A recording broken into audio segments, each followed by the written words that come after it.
How are you guys? Morning. Hey. Good morning. I think y'all be really excited since apparently the Raptors are going to the finals. I know. How about them Raptors? Clever girls. Does 11 seem early right now? Is it like extra early, It 11? is. For me, it's 8 a.m. Oh. That's true. For me, it's only 10. But it feels definitely more like 7. Am I right? Thank you It's all a for con coming 11. out Yes, on this lovely thank Sunday you. morning to talk about boobs. Oh, pie. I think this is the first.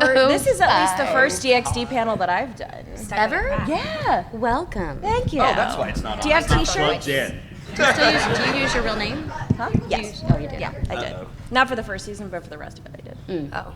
Yeah. I always use my real name. It's 'Cause you probably relied. a bad thing. Hold up. Wait a minute. Hello. Yeah. Hold on. Sweet. So this is the high school DxD reunion, Right. y'all. Woo! Hadn't seen y'all in a while. Who do you play, Joshy? I'm the grabbing dragon. That's right. I'm the harem king. He's Issei. Issei? Issei? Issei. Issei. I am Ria Scrimmery. The Thank you. I'm a little hoarse, so I feel extra Rias right now. Yeah. It's really sexy though, right? Yeah. I'm Ravel Phoenix. I'm Lauren Landa, and I voice Zenobia. Zenobia. Yeah. And I want Issei's babies.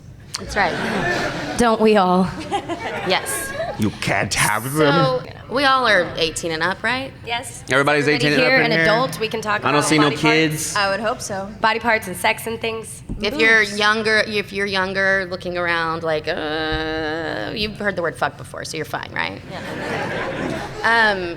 And if parents are in here with small children, we're just gonna mock you. Why would you bring your children into this panel? There are no parents with children in here There right aren't. now, correct? I can Right? say that because No, there really, are there's no Okay, children. all right. Because I'm gonna feel really bad if there's kids that I can't see. What do we want to do? You guys want to ask us some questions and we'll answer it, and then we'll Yeah. just go from there. Talk about Just talk boobies. about DxD. We got some That's fun right. stories. And if, of course, you have questions that aren't necessarily specific to DxD, but just anime in general or whatever, I'm sure That's those are right, fine yeah. because we got to fill an hour. Ghost Yeah, we're stories. cool with It's that. whatever. We're down. All of us like a good ghost story. Yeah. That's right. Okay. Cool intentions. It's Cool, pretty yeah. awesome sauce Do you guys if you guys haven't heard it. Do you guys know who Michael Tatum is? Obviously you do. He's like the Michael Tatum. Well, he's like one of my best friends. And we have a podcast where we tell ghost stories and the history of haunted locations and stuff like that. And so I'm always like looking for no ghost stories. Every time you say that, I think of the anime though, so I'm like, Yeah, oh me wait, too. no, I know. okay, shit. Every not time I that. tell people at the table, you know if you've come by the table, I'll say, do you like ghost stories? Not the anime, but actual stories about ghosts. We hope you like the anime, but also ghost stories Everybody from loves Cool that anime. Intentions is pretty freaking awesome. What I should do is be like, do you like ghost stories? The anime? Check out this podcast and just leave it at that and There you not go. ever clarify. You should. Who has a question? Yo, Yeah. blue shirt. Up to you, don't- man. You Either don't way. have to. Can we all just agree that we're just going to project from our chairs? It's Sunday. Yes. Lazy Sunday. That's right. Okay. Since becoming, You're good, dude. since you started voicing Issei Mm-hmm. in High School DxD, how have you, like, taking over for, Scott. What's his face? Yeah. Crispin Freeman and Freeman's name? I get it. Yeah, I get Crispin it. doesn't like that. Yeah. Yeah, Crispin's not in jail. Taking over for Scott was kind of there was an awkward situation behind that. There was a lot of legal issues for the reason that he could not continue. That he could not continue, and Funimation had to distance themselves from him. And I was nervous at first when they reached out to me about taking over the role because it's obviously a very loved role. And I was afraid that they would want me to do an impression of Scott. And instead, they were just like, no, don't worry about it. We just want you to do it the way that you would have played it and just make it your own. And so that took a huge amount of burden and fear, basically, off of my shoulders. And I just was able to play him the way that I would play, that I would have played him. And he's become probably my favorite harem character that I play. Out of all the harem characters that I play, he is by far my favorite. He is. I mean, he's a terrible one, but he's He's a great. terrible one. But here's the deal. It's like, he's so many of the other characters that I play, they either are the dumbest men on the face of the planet, or they they're not honest. Or they're not honest, or they're just like there's this weird sense of just kind of like, oh no, I'm just their protector. I can never actually have feelings for any of these girls or anything like that, and it just completely cheapens the whole experience. And Issei's just like, no, I like boobies. Yeah. And so just to he's genuine. He's genuine. To get to tap into and play that younger kind of teenage self again is a blast. And now I can't go But through he's it. also a really good dude. He genuinely loves every single one of these girls, and he would die for them. And the story, and just seeing how he's progressed from being just your average horn dog to being almost a hero, basically, is So close. Yeah, it's pretty awesome. He's just like a nipple Just away from being. one nipple away from true hero. And I'll say too, I was the lead writer on the first 3 seasons, and it was always Josh. I always wrote it for Josh. Scott was only ever doing his best impersonation of Josh. When Josh came in and did it, that's what it was supposed to sound like from the very beginning. Thank you. I'm not, and you know this. I told you a long time ago. But Yeah, I know. And now I couldn't get through a session without laughing so hard because Josh is so perfect as Issei, and he's so hilarious. I think you guys are the ones that are sitting here cracking me up every time I'm in the booth. Like, I can't It's get a through. love fest panel.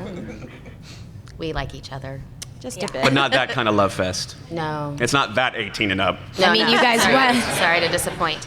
I mean, I'm sure there's a fanfic out there somewhere. All the rating games that you guys voiced for, what was your favorite? Oh, rating games?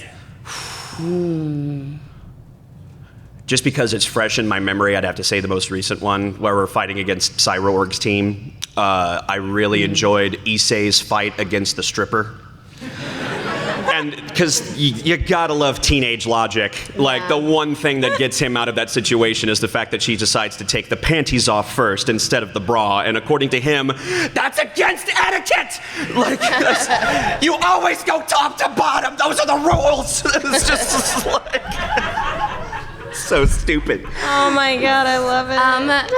I think for me, it's one of the first. It would have to be one of the first ones because it's such a unique thing. You know, the idea of the competition and stuff, of course, is not new, but the way that it's done in this particular show is pretty original. And I love anytime something is new, the first time that we get to see it, and it really establishes what the show is, in a way, right?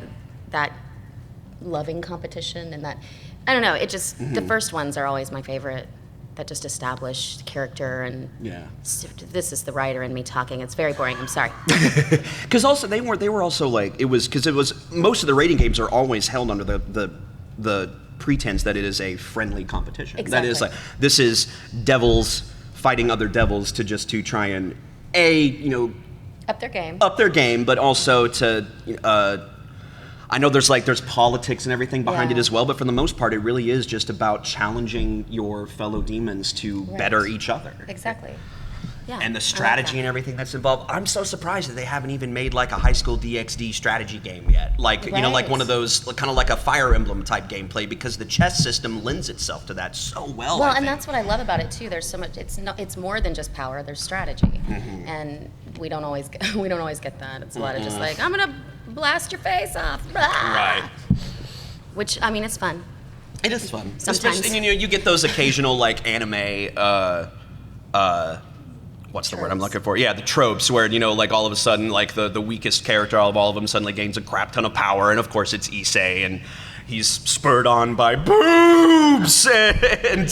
He's not the weakest. He's all the pawns. That's true. He's all the pawns. Just saying. That's Look true. at me defending my little Issei. Thank you. Do you guys have? Or you agree? Ravel doesn't really fight too often, so I would agree with you. Okay. Yes. I want to know what your favorite is for Zenobia, because I don't know. My favorite, it's not a rating game, my favorite thing about Zenobia is how she 100% commits to whatever she's doing in the moment, no matter how ridiculous it is. It's really dramatic, too. Yeah, like, I've got to have babies with this guy, let's do it. I love it. So ridiculous. serious. How am I getting that baby juice today? Somebody tweet that. Tweets from the DxD. But it's not. How am I getting that baby juice But today? it's coming from a business. it's coming twice. It's coming from a very coming. serious 3 times. position. Exactly. It's not about, oh, I love you, Issei. It's definitely about, no, we need about to have coming. a baby together. Yes. 3 times. Absolutely. Yeah. Girl You first. had to, yes. Well, that's when Issei's involved. Voice. Who's your favorite DxD character? My aside from the character we voice. Okay. These.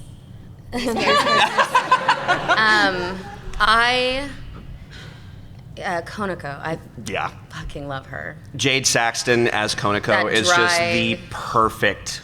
Yeah. Yeah, you got it, She yeah. kind of lost that dryness in the 3rd season. Right, 'cause But I she think it's back. changes. Yeah, but I like how she's just makes fun of him and it's just really like, Yeah. really? That's really, of course that's what she would say. I love it. I love it pervert. about her. Yeah, we have a good moment with fried chicken and pussies. So Yeah. I guess we can't even say that on that. Yeah, sorry, I know I exactly sent her what- cat memes like that whole week on Twitter. Oh my God, I bet. Yeah. That one line. Yeah. One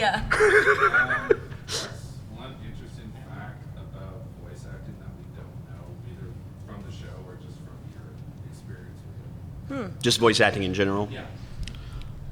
It's a job. It's harder than being on stage most of the time. Yes. Yeah, it isn't the easy form of acting. Yeah, you that have to people think it be. is. You have to be much tougher, I think, because when you're in that booth, like when you're on stage, to elaborate, you have a crowd of people, if you're lucky, I guess, that are there to encourage you and to want you to win, right? Everybody, they don't go to the show and want to hate it unless they're reviewing it, right? And so when you're in the booth, you're there performing in front of people who want you to do better every Yeah. time you say something. And faster, and could you stop tripping over that word? And if you mess up, they will laugh at you. Like, that's not an exact, how, Yeah. No. they literally will go be like, ha ha ha, ha, you can't say the word. And you're like, I can't. Then I've never felt more stupid than I feel in a booth. Yeah. You know what? I don't think I've ever said this word out loud. How do you pronounce it? You have to say things like that.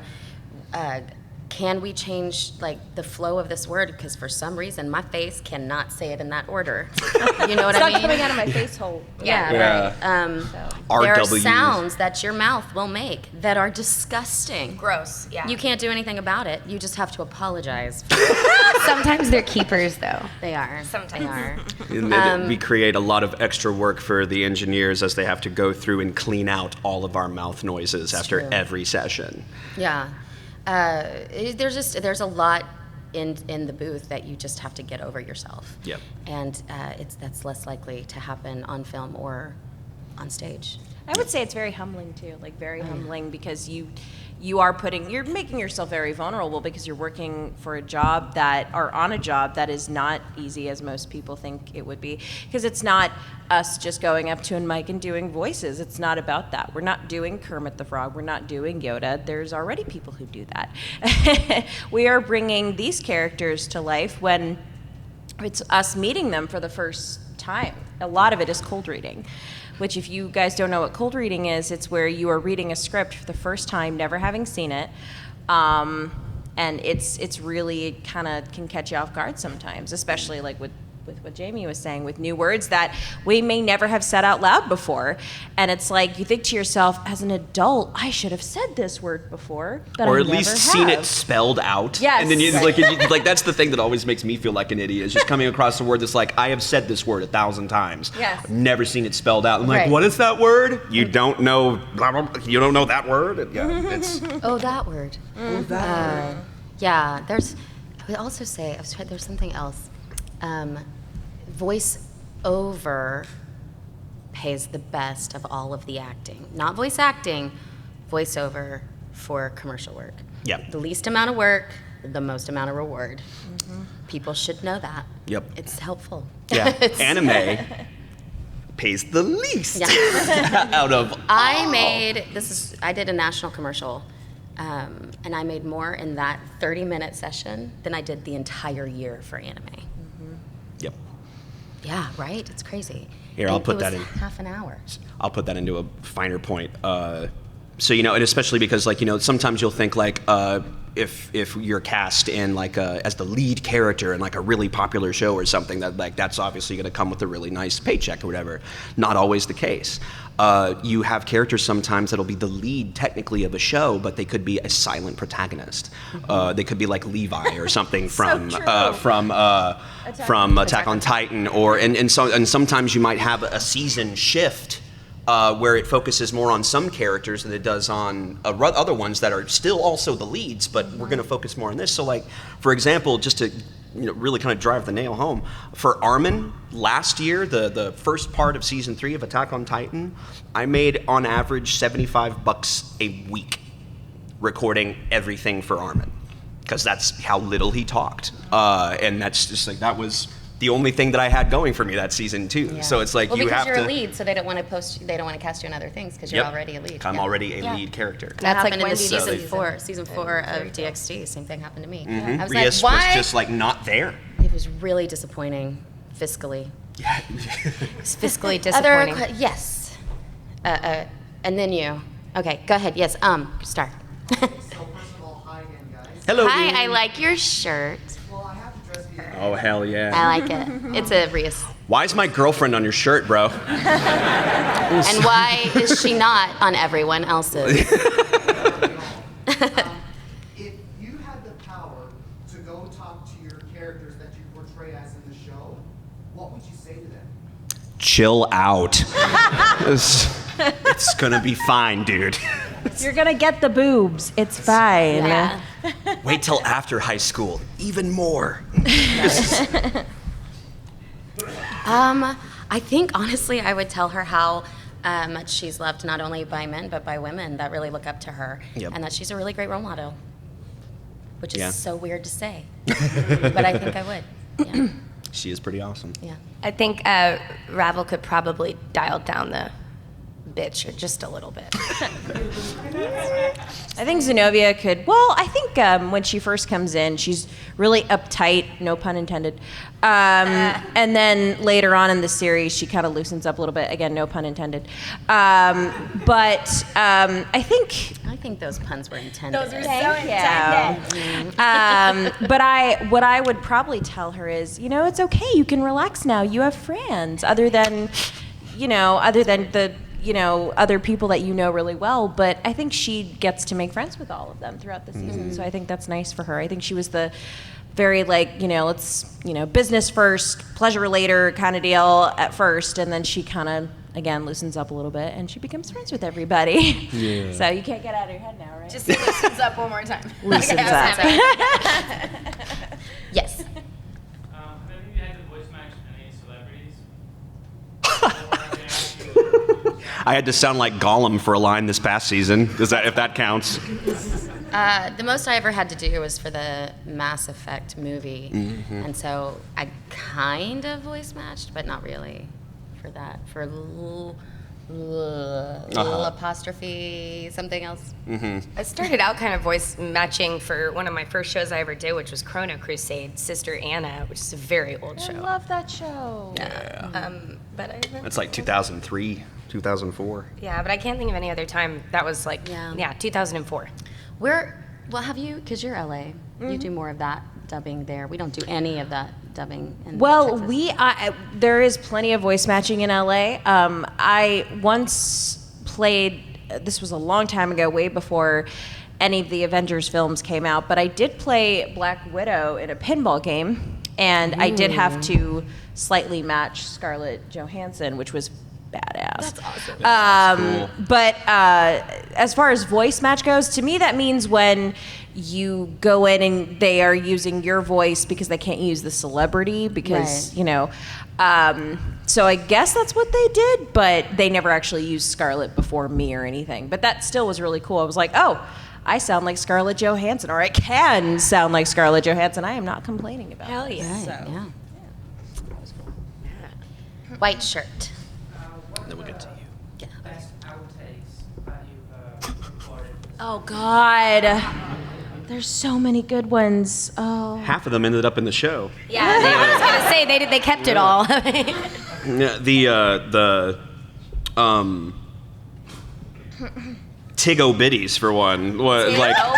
Tig-O Biddies. When Issei summons Rias in this most recent season, like the line in the translation and what they had put there for the line was just boobies. So just like summon boobies, and it was like, we have said boobies 1,200 times throughout this show. Only in the 4th season. Yes, can we like throw something else out there? And so it's just like, okay, Tig-O Biddies, and it's that sounds like a spell to me. Or when they're chilling in the when Issei and Asya are in the closet of his hotel room and they're just kind of making out or whatever, and then Zenobia comes in. It's just like, hey, I'm making babies. And she gets Irina to come in, and I love Zenobia so much for this because she is constantly trying to like get Irina to like come over to the dark side, It's just like this fallen angel over here being a bad influence. And like Irina's just like, you know what?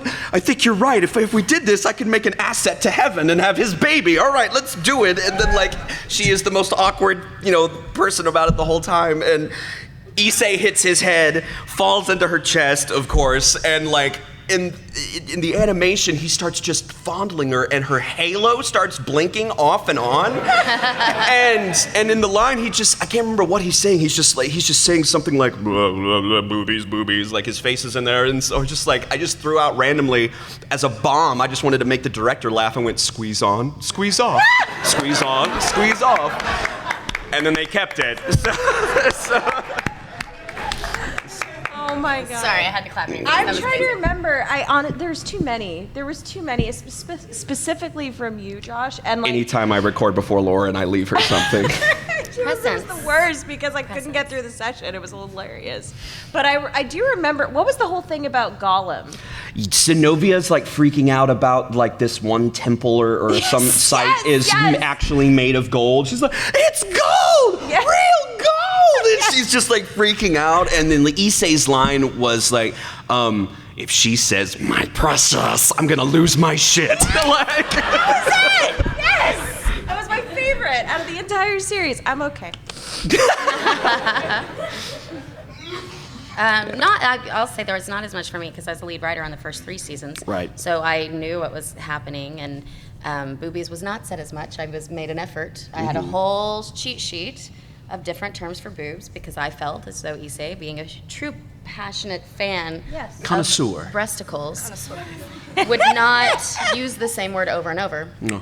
And so in the first 3 seasons, you'll notice it's usually only once per episode that they say boobies. But I did not write the 4th season. And so I was not in it very much, that I'm totally fine with. So Totally. I didn't get a chance really to hear any of the fun stuff and do Yeah, any I of the know. fun stuff in the 4th one. But. Yeah, and they kept my favorite part, which was, I already mentioned it, was the fried chicken pussy licking thing. We can't, it's the one word that we can't actually say even on an 18+ panel. Nobody ever told me. Do what? Oh, yeah? Nobody ever told me that. The, fuck it. Y'all want to hear it? Say it in my ear. Kentucky Fried Chicken, that's what I can't say. That's what it was. I was trying to remember what it was. Yeah, Konako calls Ravel that. It's Yeah. just like Kentucky Fried Chicken's in love with you. What? Yeah, that's good stuff. It was good times. Yeah, I like it. It I like was it. good times. In the back with the. I asked a personal question earlier. Can I ask a technical one now? I mean, you can. We'll see if we answer. Another season, or is High School DxD done? Oh, What? we don't know. Another season. We don't know. With the change in the studio. Yes. It's like, what's the word where you go? Okay. Studio. The art, of course, we all noticed the art changed in the 4th season. Yes. And the story was like, let's go back.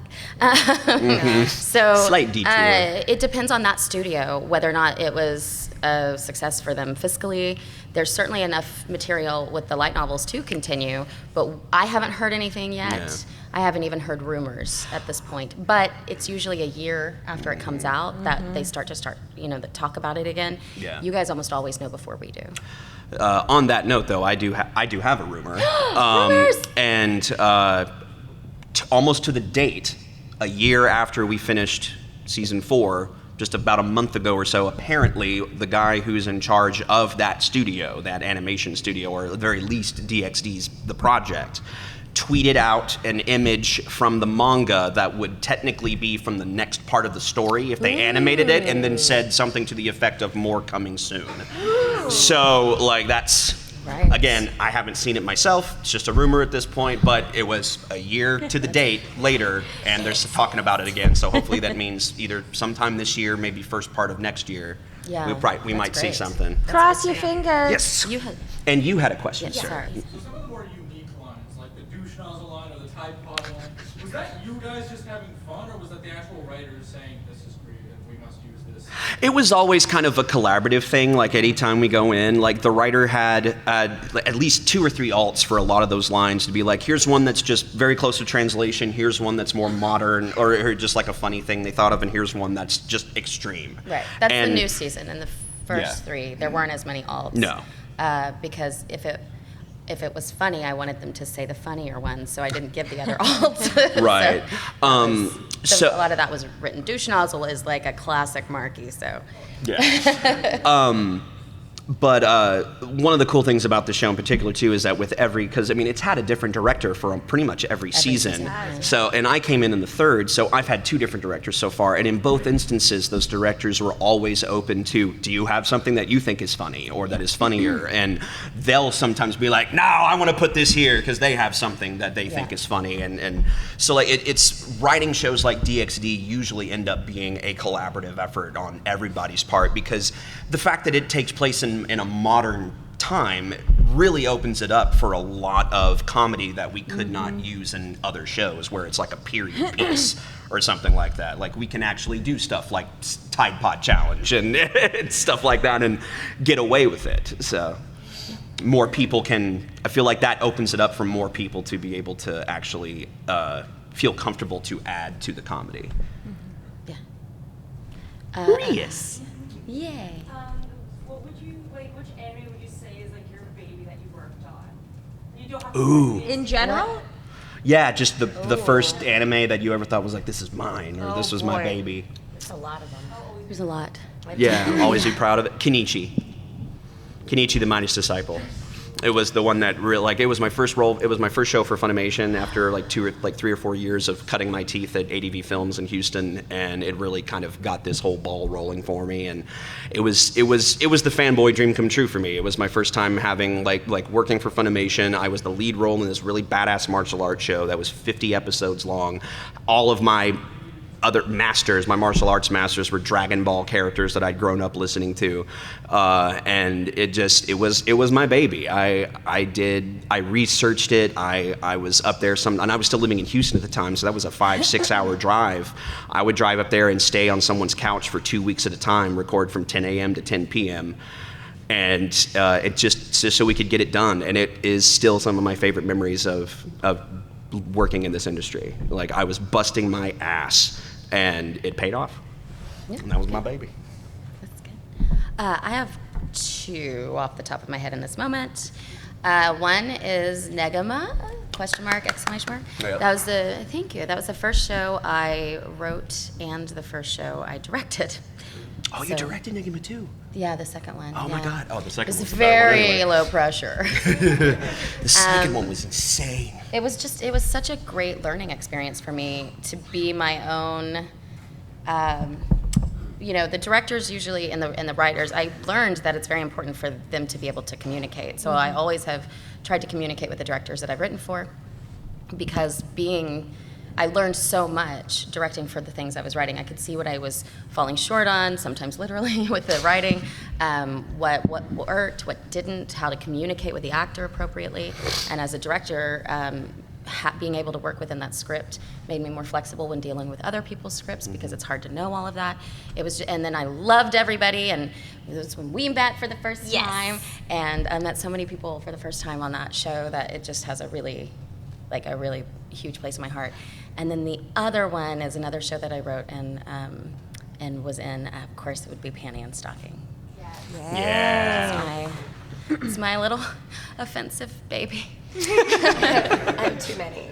I have know, too it's many hard to babies. choose. If I choose a most recent baby, it would be Rimuru is my baby, and that time I got reincarnated as a slime lately because I'm absolutely obsessed with that show. Just love that name. It's so fun. You're so good at I just had a lot of fun. But also, oh my gosh, B got a HK. I'm Yamada in that. It's one of my favorites. She wrote it, and anytime you get to go in and have that much fun in the booth, literally to where I'm like taking pictures of the lines, like sending them to my husband, like I got to say this. A line you wrote, I'm sorry, it was the best thing in the world, and I got to actually say it in the show, and it was, I remember taking a picture and sending it to Max. I was like, I got paid to say this today. And it had heh in like, what are these things? Brackets. It said heh, man hymen. And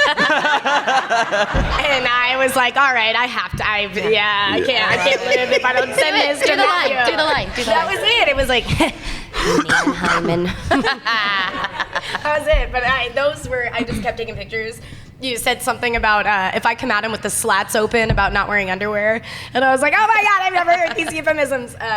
So anytime we get to have fun like that. Yeah. I have a couple off the top of my head too. The first one is Attack on Titan because that was my first show with Funimation. That's how I started my relationship with Funimation. Yeah, exactly, the crossover, and that was kind of my intro into meeting a lot of the Texas actors. I think. I don't remember. Well, I just met Brittney this weekend, actually, after X amount of years. I don't even know how long, because we've been like, we've heard your name, we've seen your name, like everywhere, and it's like, one of those. I think that's how I met you, Jamie, is when I flew out for Titan. I think that's how I met you. I think we met at a convention. But then you flew out, and Josh you were going to stay with Josh. Yes, that's right. Yep. Yes. And I was like, you cannot stay with him. You have to stay with me. Right. You had strep, right? I was like, you can't, as a voice actor, go where someone has strep. Exactly. Yeah. It's very I can't true. do that. Come stay with me. So that was my first baby, but then my second baby that immediately comes to mind, I call it the distant cousin of High School DxD. It's a testament of Sister New Devil. Yeah, I can't imagine why it's the distant cousin of High School DxD. It's not like the characters look similar or anything. It's not like the main character looks almost exactly like Rias. I mean, But I play the female lead in that show, and it was very interesting because it's clearly a very, very ecchi show. Very ecchi show, and we approached it from a different angle, and it was directed by Wendy Lee, who you guys know as Faye Valentine from Cowboy Bebop, and that was really interesting because we wanted to approach it from a different angle, and it was an all-female team, which was really cool. We had Wendy as the director, and then we had a female engineer, and about halfway through the first season, Wendy invited me to come sit in on the sessions, and I actually kind of had a chance to give my input into some of the choice of dialogue that we chose for the writing and all of that. So it actually did become my baby, and it was really exciting to be on the other side of things, as just rather than just inside the booth. So it was very, very interesting and a lot of fun. And that's one of my babies. So, yay boobs! Yay! I love them boobies. Boobs make the world go round. I was going to say boobs make everything better. That's true. You're not wrong. Who with their hand up has not asked a question yet? All right, cool. Let's get these two, and then we'll get you. Can I sing the opening? No. I can sing the Grab and Dragon song if you'd rather that. All right, get ready. Get ready. We're going to clap along with me. You ready? All right. Bum, bum, bum, bum, bum, bum, bum. Once a grabbing dragon roamed across the land, groping and grabbing everything it had. What was he grabbing? Boobies! The grabbing dragon struck again. Grabbing dragon, tail a wagon, likes boobs, ate a triple G! And I lost it. Sorry. That's another thing. I got paid to sing a Barney song about tits. And that was amazing. That is awesome. Shout out to Tyson Reinhardt, who wrote that. Yep. He is one of the writers on the first 3 seasons as well. He was always fucking hilarious. Yep. And he really got it. He's also the voice of the friend. Yeah, he's the voice of Issei's friend that always uses very gang slang and it's just Yeah. And that's based off an actual person Tyson and I know. I'll tell you who it is later. Okay, please. And then you'll die. You will die. So it was really funny because I think he was the second person cast in that role. And when I talked to him about it, I was like, it's this person. And he was like, oh, okay, I got it. And then he got it. It was really funny. He's so great. All right, cool. I can't wait to hear who that is. Yeah. I can't wait to tell you. Okay. And there was another question over here? I think it was back here, right? Oh, back there. Okay. Yes. What was the most awkward either moment in the show or in the studio that for whatever reason was, very uncomfortable or just, Like while recording DxD? Just DxD or anything else? Just anything. Okay. Oh, anything? You said you have one. Just talk about feeling uncomfortable. Go, Brittney. Okay, when I was recording Monster Musume, I am Poppy the Happy Harpy in that one. So I'm sure you guys all know the moment that I'm talking about. I don't. Well, it has to do with an egg. She's a harpy, so she is half bird girl. So she lays eggs. And at the moment of this egg laying, she's being videotaped. It is super awkward. And then it's being recorded by Kyle Jones, who's known me since I was like a actual child. And so this is a very awkward moment. And as we're recording it, I was like, you know what? I think, because we do the chase method there, I was like, I think I can tag up those moans a little bit better. And he changed the screen really quick, it changed real quick. And he's like, no, moving on. We are moving. We are not doing anything else. And Ricardo's like, yeah, I can't do that again. I can't do that. I'll make it there. I'll make it work. Yeah. Oh my God. I think for me, at the time, it was probably, I think I was recording Witchblade at the same time I was doing another show, and I was playing a mother figure, and I think she is giving birth, but I've been doing a lot of Witchblade, and the direction came from Raleigh. He was like, that was good. Can we do that again and just make it a little less sexy? I was like, whoopsie, sexy birth. I'll try to stop that. But generally, it's funny. I mean, most of us though are not really easily embarrassed. No. So it's hard to think of I've embarrassed a lot of people. Yeah. I'm excellent at that, but I can't think of. Yeah, I'm having a hard time thinking about a time that I was completely embarrassed in the booth. Well, I think it helps that we're in shows with our friends and we know who's on the other end. So it just helps, I think, with that, and just the fact that we all have dirty minds anyway. Yeah, I think a lot of us kind of got into this because we have no shame. Yeah. Exactly. I can't tell you how many people come up and they're like, what was it like voicing Panty when you had to read those lines? And I was always like, I wrote those lines. So, sorry about it. Oh, okay. Actually, no, there is one. I wasn't embarrassed, but just uncomfortable. Shimonetta. Oh, Shimonetta. Anna's Cookies. Oh my God. If you haven't seen the show, that's all I'm saying. Go watch it. And then you can enjoy it too.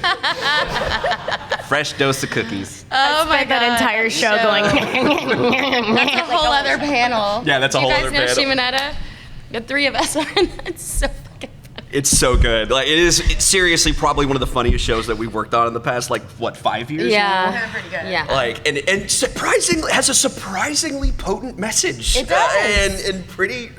Yeah, it's kind of hits you over the head. It's kind of like hard. Panty and Stocking, but with the point. Yeah. Yeah.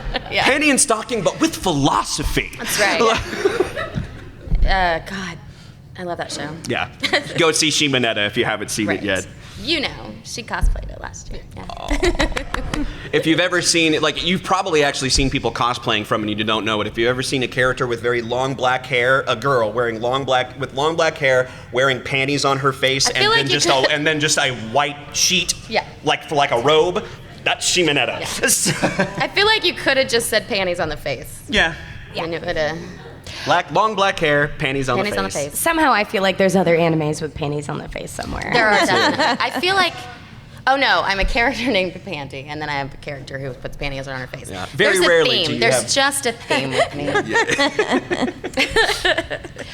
There was one line that I remembered in Testament, which again wasn't embarrassing. It just didn't make any sense, at least not to me. And the line was something like, Basara, you know that every time you give me love, my breasts get bigger, or my breasts get bigger because of you. And it's like, what? made no sense, but it was during a very romantic scene, so I was like, okay, I'm just gonna roll with Well, it. I mean, technically, they swell. That is true. That is true. Little known facts. It got so quiet. Sorry, I didn't mean to. There was a lot of imagination happening in the audience after that. It was just, Yeah, there was all of the men were like, huh, and all the women were like, yeah. yeah. Are there other questions about swelling breasts or anything? Sorry, you were going to ask one, and then I said swelling breasts. That was not very nice of me. Down, you're like, no. Oh God, I don't want to respond. Yeah.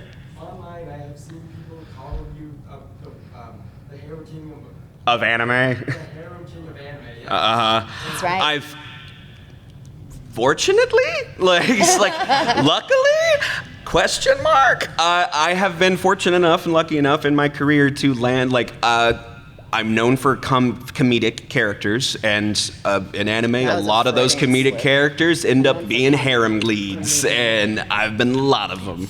I think the last count was 14 harem leads. Oh my now God. at this point. So, and I just added a new one last season, Futaro from Quintessential Quintuplets.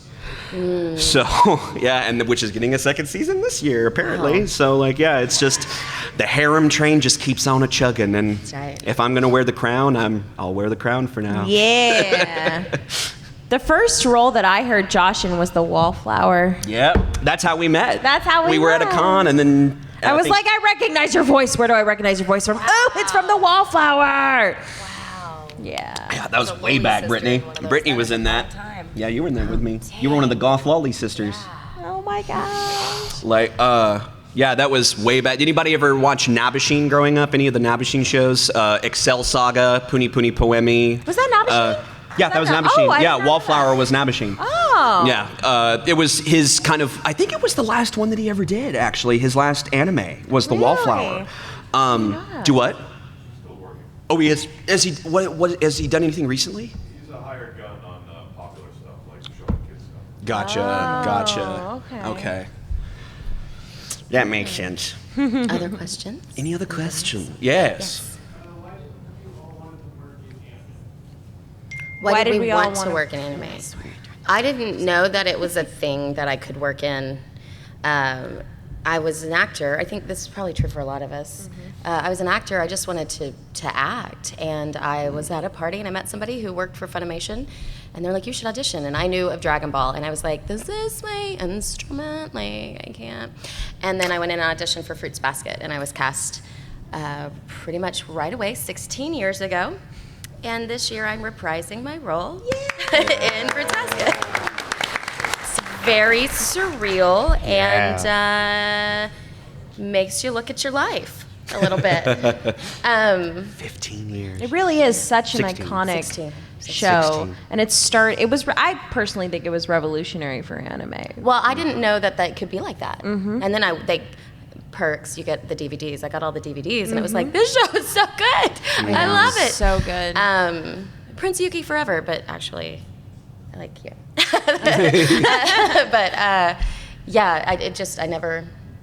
I never imagined that it was even a thing. And then to now, 16 years later, this thing that I didn't even think about is my career. It's insane. Yeah. I kind of sought it out. I'd been an actor from the time I was about 5 years old, but I didn't like how in theater I was, even from a young age, you're kind of limited in what you can play in theater by what your body type is. And I wasn't about that. I was just like, I wanted to be able to really play and not just be typecast basically into one thing. Right. But one day, around, I guess I was like 8 or 9 years old, I just kind of had this epiphany of like, oh wait, Donald Duck's not real. That's an actor. And I didn't get that till I was in my 20s. Right. So like it's like, okay, that's an actor. I want to do that because that sounds like it sounds like fun. Cartoons were always kind of my preferred media. And then lo and behold, about a year later after making this decision, Pokemon comes out. And so I nosedived into the anime fandom not very long after that. And then eventually, as I was graduating high school, I thought, you know what? I still really want to do this. I want to try it out. Let's see if there's any voice work near me. Lo and behold, Funimation, an hour and a half north of where I grew up, and ADV Films was like 3 hours south of me. And so I just kind of picked one, tried to get phone numbers, contact info, and sought it out, and got on an audition list, and here I am 15 years later. it's my career. It's ridiculous. So crazy. Yeah, I was doing a lot of musical theater at the time, and I actually originally was not cast as Janet in the Rocky Horror Show, but the person who was cast as it, as Janet, ended up getting a show at the Alley. And at the time of the audition, I was 17, and you had to be 18 because it was all fetish version.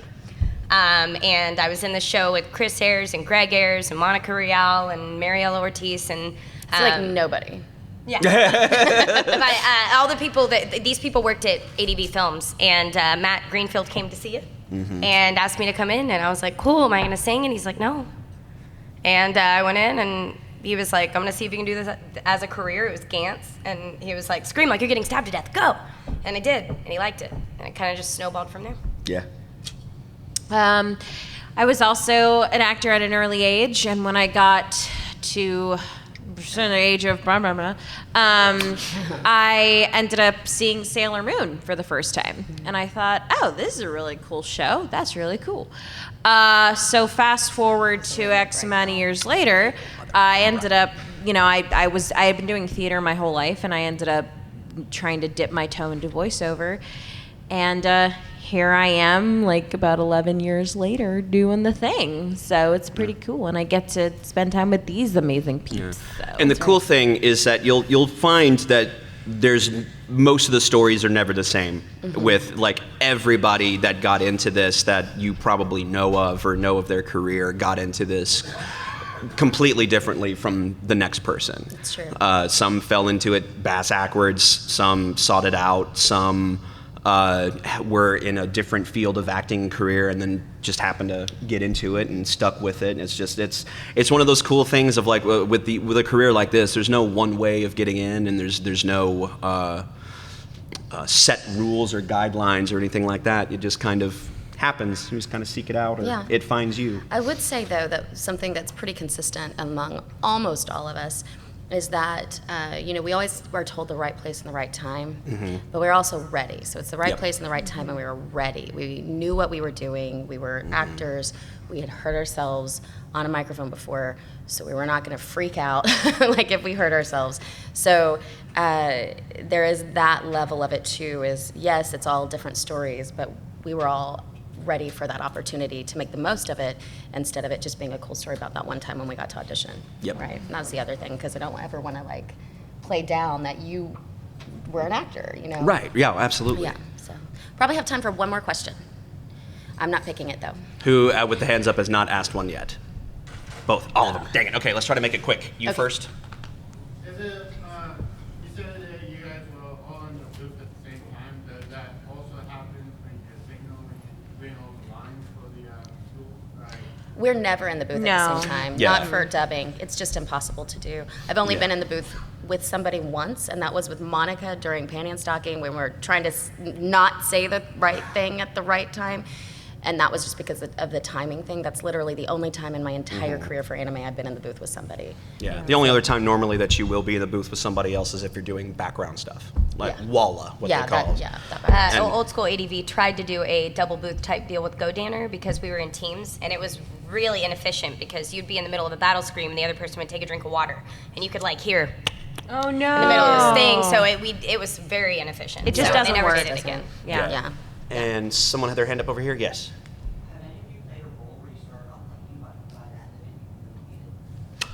You mean like Daenerys or something like that? Jamie. We'll talk later.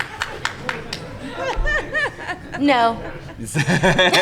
Delicious. Yuki from Future Diary for me.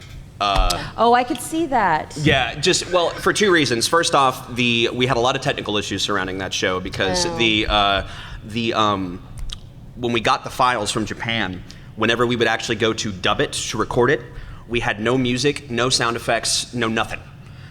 So it was a complete vacuum. And more often than not, I was one of the first people in So I wouldn't even have anybody to play off of. I didn't have the music to guide me emotionally. I didn't have other actors to guide me in terms of just like where I am in the scene. And so it was really hard. I was constantly, in my own head about like, is this hitting? Am I in the right emotional place here right now, or am I hitting what this scene needs?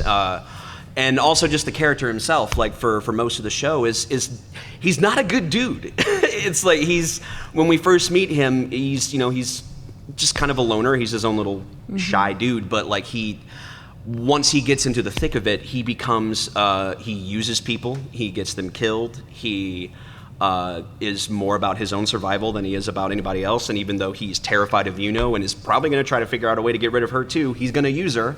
And he just overall, like, all the other characters seemed far more noble and equipped to deal with that situation, whereas Yuki just kind of flailed around randomly and caused trouble for everybody by not doing anything. And so it was a really hard place to live, to be in that mental state of like, no, I have to use these people, and no, I have to, to be that crappy of a person. But thankfully, he turns it around near at the very end, and he redeems himself. But for the vast majority of that show, I was just sitting there going, do something! So yeah, it was frustrating. I always end up loving mine. Okay, so we will be at our tables doing autographs later. I will be at my table at 12:30. 1:30 to 2:30 for me, I believe. Mine is 3 o'clock. I think I'll be there about 12:30 as well. But I may be there early anyway. Yeah, check it. We'll be around. Yeah, but thank you guys so much for coming and for your questions. Thanks, you I hope you guys. had fun.